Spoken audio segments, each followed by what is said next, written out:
Pendant qu'ils sont en train encore de soulever le trophée à Dakar, t'as une sélection, ils sont pas en train de rigoler. Et c'est l'équipe de France. En effet, l'équipe de France, ils ont récolté toutes les informations sur le Sénégal pendant cette CAN. Regardez,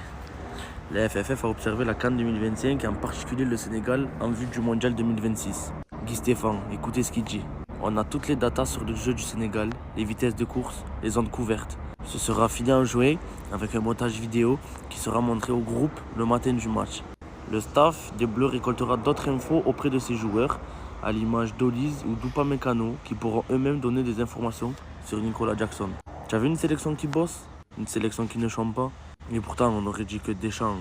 s'en fout, tu vois. Il fait pas ce genre de choses. Mais voilà. Eux, ils sont encore là en train de rigoler. Les autres travaillent sur eux. Ils les espionnent. Ils pensent à la Coupe du Monde. C'est un délire quand même, le foot. Hein. Aïe, aïe, aïe, aïe, aïe. Ce France-Sénégal, j'ai hâte.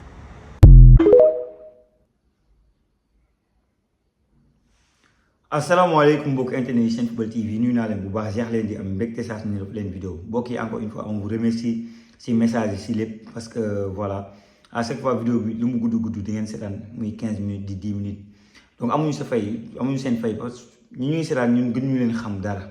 gën ñu leen xam football yàggu ñëkkul ñu leen seetaan football xam ngeen bu baax a baax football donc ñi lay defal loolu amoo seen fay et chaque jour s'il le faut di ko wax tout le temps si vidéo dama koy wax tout le temps si samay vidéo parce que c'est important. Gars, on va parler de la France bi xamante ne moom ñuy bàyyi xel bu baax a baax gis ngeen réaction bii nii waa France supervisé nañ gis Stéphane supervisé na Sénégal si ay atom yëpp forum faiblesse am comment il joue en vitesse avec le ballon sans le ballon dem nañ boo wax ne Upamecano sax dina xool bu baax a baax Nicolas Jackson donc mu nekk benn affaire boo xamante du lu mu bett je pense que suñu deuxième match la avec Sénégalais yi na leen man maa ngi presse laa doon toog xam nga journaliste fi ñuy toog laay toog sama xam nga bu ma toogee foofu nag dafa bëri ay tubaab certes ñëw nañ pour la CAN mais ñëwaale nañ pour xool jàngat équipe nationale du Sénégal la mooy seen atu la lañ man et fonkoon nañ ñu mais dañu njëkk a fonk xam nga ma dama leen wax benn wax ma ne leen Sénégal de 2002 ni ko France ni mu jëlee match boobu noonu ak Sénégal bi ce sera différent yéen xam ngeen li may wax bu baax a baax Sénégal boobu petit poussé la woon joueurs yi ay Sedan lañ nekk ay Lens lañ nekk ay équipe yu ndaw lañ nekk la plupart maanaam amoo joueur Bayern Munich amoo joueur bu jël 2 ballons d'or jël Ligue des champions amoo gardien bu jël Ligue des champions xam nga amoo ay joueurs yu jaar ay équipe yu mel ni Paris comme yu mel ni Gana Gueye équipe yoo xamante ne de très haut niveau les meilleures équipes du monde amoo des talents bruts yoo xam ne ñëpp a leen xam comme Ibrahima Mbaye tamit benn équipe boo xamante ne xam nga donc rigueur bi lañ doon gën a mettre en valeur agressive alors que cette équipe là on met en valeur équipe bu caïman la équipe bu xamante ne mën na adapté wu propos rek équipe bi te ñun dañu nduróo lu bëri France nduróo nañu ay affaires yu bëri moo tax contexte bëri c'était important colonisation bi voilà ñu coloniser on va se donner à fond nangam y a beaucoup de choses qui font que match boobu noonu la mënoon demee mais match bi ça a changé contexte bi ça a changé France daf ñuy gën a non seulement dóor nañ leen bëri mais bët bi ñuy xoolee nii ak bët bi ñu doon xoolee day am différence bii beneen bët bu gën a rëy la ñuy xoolee moo tax faudra faire très attention à donc ce match-là qui sera très dangereux pour nous. Maintenant analyser nañu suñu équipe nag jamono bi ñëpp xam nañ ne équipe bi xam nañ ko Edouard Mendy Niakhaté Koulibaly Krépin Diatta El Hadji Malick Diouf ñi gën a joué moo tax ñuy wax milieu terrain Habib Diarra Pape Gueye Idrissa Gana Gueye attaque Sadio Mané Iliman Ndiaye ak Nicolas Jackson daanaka li mooy équipe bi mën nga ko xool sur nu mu la neexee la façon dont ñu ñuy jouer et tout la façon dont suñu défenseur ñu ñuy relancer bal bi et même la façon de ressortir de bal bi de derrière parce que mooy li may wax suñu coach c'est un coach moderne c'est un coach bu xamante ne voilà comme bu ñu coach moderne mooy la façon dont ni muy gisee football et la façon dont il met stratégie bi en place entraîneur bu bees la il a des idées claires ba pare coach bu am fit la parce qu'il n'hésite pas dans une finale par exemple loolu bëri na ay coach yu nekk fii ci monde bu ñu ko def finale jot c'est latéral droit l'un des meilleurs nekkul le meilleur sax laay wax donc di Krépin Diatta blessé à quelques minutes yu demee noonu xam nga yow dugal Antoine Mendy ñu bëri ñu doon xalaatee ba si ñun Sénégalais dañ naan ñu jël Mamadou Sarr teg ko foofu te Abdoulaye Seck pour sécuriser le poste d'ailier de latéral droit donc saa yi nañu non man dama am fit ñii laay teg et il n'hésite pas dans un match mu gis ne milieu terrain bi ça ne marche pas ak noo mën a tudd il te change carrément son milieu terrain parfois il te sauve Pape Gueye il te met partie 6 instant mu dugal Lamine Camara sa Habib Diarra dox mu génn il n'hésite pas à faire ça et même à l'attaque parfois Jackson qu'il est nekk Bayern Munich et tout il n'hésite pas à mettre Chérif Ndiaye il n'hésite pas à mettre parfois titulaire Habib Diallo c'est des gestes comme ça yoo xamante ne Pape Thiaw def na ko qui nous montre que c'est un grand entraîneur et faudra respecter Pape Thiaw par rapport à ça et même la façon ni muy manager mën a nekk maintenant nag dañu dégg équipe boo xamante ne équipe gënu ko doy waar di France dafa am bu fekkee sur le papier normalement dañoo war a écraser mais c'est pas cette équipe bi xam day ñëw boo ko mënee def na ko def mais du la écraser noonu si bu fekkee mën na la gagner benn 1-0 da lay gagner 1-0 moo tax d'ici la coupe du monde bu fekkee mën nañ gën a renforcer man à la place de Pape Thiaw si je peux encore renforcer sama kii noonu sama staff dama koy def parce que mooy lii kii def Habib Beye c'est quelqu'un qui s'est intelligemment renforcé xam nga entraîneur Lens bii nekk nii di xëcc ko première place en Ligue 1 française adjoint Habib Beye la woon ba mu nekk Red Star non seulement daf kooku dafa amoon ba bay jël ay vidéos ñu xamante ne dañoo ay en terme de xool beneen équipe bi la façon dont ñuy jouer leur qualité et ñun dafa qualité bi nga xam ne ñu ko dugal France trop France de Deschamps mën na adapté aussi benn adversaire France ni muy joué ak Maroc ni muy joué ak Sénégal ak ni muy joué ak Argentine ak ni muy joué c'est des France différents mënoo ko natt daanaka mënoo natt Sénégal aussi tamit boo xoolee par rapport à la CAN bi de Botswana jusqu'à Maroc la façon dont ñu doon jouer c'est tellement différent parfois on joue en transition mën nañu jouer tee bal bi mais en Afrique ce qui est difficile mooy la plupart des équipes jusqu'en finale bi ñu bàyyi bal bi donc dañuy laisser possession bi et xool lan la ñuy def avec la balle moo tax ma ne boo leen déggee ma ne Pape Thiaw entraîneur bu moderne la Pape Thiaw idée kii la am idée nu ñu ko Pep Guardiola man maa yor bal bi man maa la mën a gaañ mais mënoo ma gaañ France nag a des joueurs exceptionnels yoo xamante à tout moment ils peuvent te faire mal je pense à Mbappé Dembélé Olise Cherki c'est des joueurs comme ça ils peuvent te faire très mal moo tax faudra relever le niveau maanaam ni ñu joué ci CAN bi loolu ay kii la ay fait la yoo xamante ne da nga siy téye ay actes ñuy posé en Afrique et en Europe faudra relever le niveau parce que boo xoolee nii boo gisee man défaite bi ñu am contre Brésil ma ne lu baax la parce que dañu si tiré ay leçons yu bëri boo xoolee pressing bu métti bi ñu daan defal Edouard Mendy en Afrique boo xoolee Edouard Mendy n'a pas eu ce problème là parce que à chaque fois on se retrouve derrière à travers lui ñu bëri dañu xamul ne pour ñun supporter loolu dañ koy ragal maanaam sortie de derrière loolu c'est très dangereux pour supporter danaa yii à tout moment tu peux payer cher li nga def noonu mais sortie de derrière moo tax ngay am ay occasion parce que mën nga si rey ñaari rideau maanaam gardien bi jox le trop bi dugal milieu terrain bi mën nga éliminer 2 à 3 jours imagine benn 3 personnes 4-3-3 équipe adversaire joué que ñu defal la benn pressing boo xam ne dañuy marqué défenseur marqué gardien bu daw nga éliminer 3 jours yooyu mais facilement tu es la bataille du milieu tu le gagnes sur benn passe mën nga casser des lignes am camp yi jàkkaarloo moo tax ñun boo xoolee nos occasions c'est différent de parce que ban boo ko dégagé France va insister va te mettre un Dembélé Mbappé ils vont essayer de te defal benn pressing boo xam ne tu es obligé de dégager les deuxièmes ballons ay Tchouaméni dem jëli ko loolu la ñu bëgg teewaat seen bal ils peuvent jouer en transition et te faire mal à travers Olivier et te faire mal à travers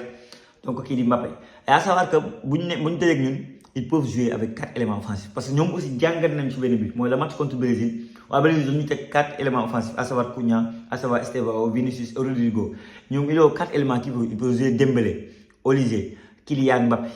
mën nañ def loolu noonu mën nañ teg keneen ki ñu koy wax Seck wala keneen ko wax Barcola wala keneen donc il y a des joueurs comme ça qui peuvent te faire mal à toute seule maintenant jàngat nañu loolu c'est normal foog ñu jàng ñu mooy li may wax rek man bu ma gisee presse bi ñu bëri fa ma ne nii ñëw ñu rek pour la CAN ñoo ñëw aussi pour xool ñun suñu ay atu nag ñun xam nañ ne bokkoon na suñu force sur les côtés mais li ma neex dans cette équipe là par rapport ak l'équipe de Pape Thiaw on joue pas que sur les côtés on peut jouer partout on peut jouer sur différents football même nos milieux de terrain sont différents moo tax match bu nekk ak histoire am et la façon dont on va jouer la France rigueur dina si am solo trop l'intensité faudra être là les 15-20 premières minutes faudra être là et aussi l'entame de match que ça soit très bien parce que entame de match bokkoon na si li xamante ne pour man au fur et à mesure de la compétition CAN bi on a tellement progressé sur ça et pour man loolu la France nag c'est une belle équipe c'est une équipe bu xamante ne l'un des meilleurs au monde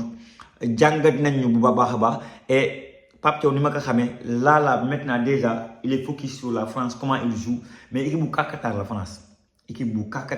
xamante ne ñun ak ni ñuy ñëwee di adapté aussi adversaire yi moom ñuy adapté aussi adversaire et comme je t'ai dit du Espagne du équipe bi nga xam ne day ñëw dama lay écraser nangam mën nañ la sax bàyyi ak bal bi xool yow loo si def Deschamps est capable de laisser la balle na yow bal baa ngi moom def si moo tax faudra être efficace faudra élever le niveau. Sinon, pour élever le niveau, ils peuvent te faire très mal à travers le joueur offensif. Et nous avons une Coupe d'Europe descend, donne animé 4 éléments offensifs.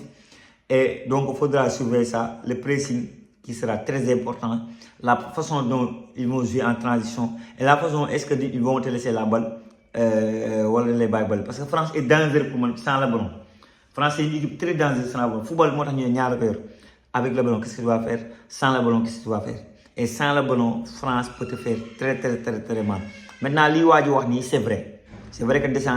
Guy Stéphane, il va bien nous étudier. Nous avons dit que nous avons avant la CAN. Mais là, nous avons on a des atouts partout. Et même Ibrahima Mbaye, nous savons c'est un joueur jockey qui comment on peut gérer. Ibrahima Mbaye est titulaire Coupe du Monde. À voir, je ne pense pas qu'il est titulaire. Mais nous savons comment il va faire. Et la façon même de nous changer de système. On a joué avec un 4-2-3-1. Marché, après on a changé complètement. Joué un 4-3-3. Et dans notre animation offensive, on change beaucoup. Sadio Mane est capable de décorer. Sadio Mane parfois du électron libre. Parfois c'est lui qui m'a dit de balle. Jackson, comment nous accompagner? Connexion avec les joueurs de côté. Si toutefois nous jouons avec la défense à 3, parce que normal, c'est là où Pape Thiaw a réussi à le battre carrément. C'est stratégie qui ça fait une semaine que nous travaillons. Sénégal nous joue 4-3-3, il va faire dans les transitions, il va jouer avec le ballon, ils vont faire quoi? Sans le ballon, il avait tout calculé, sans calculer que nous avons une flèche qui s'appelle 4-3-3, permettra de changer complètement de stratégie, comment déjouer ça. Et je sais que Maroc n'a pas su déjouer le système de Pape Thiaw, et Pape Thiaw à la 4, la défense à 3, mën na bokk ci éléments yi xamantene mën na changer la donne concernant France nak il va nous dinañ xol ci anam yépp ko xam descend Monaco xam que la Juve à un moment donné xam que Olympique de Marseille c'est quelqu'un mom danane avant d'attaquer il faut bien défendre et loolu mëna wax aussi am nañ des Upamecano am nañ des Sabali motax faudra surtout tout ce qui est balle arrêtée faudra encore plus travailler. Faudra aussi avoir des défenseurs qui sont vifs, gao et tout. Moi, le joueur Mamadou Sarr, pour moi, la défense à 3, c'est un élément parce que une défense Kalidou Koulibaly, ça peut faire, si toutefois nous avons une lourdeur, je ne parle même pas de Niakhaté,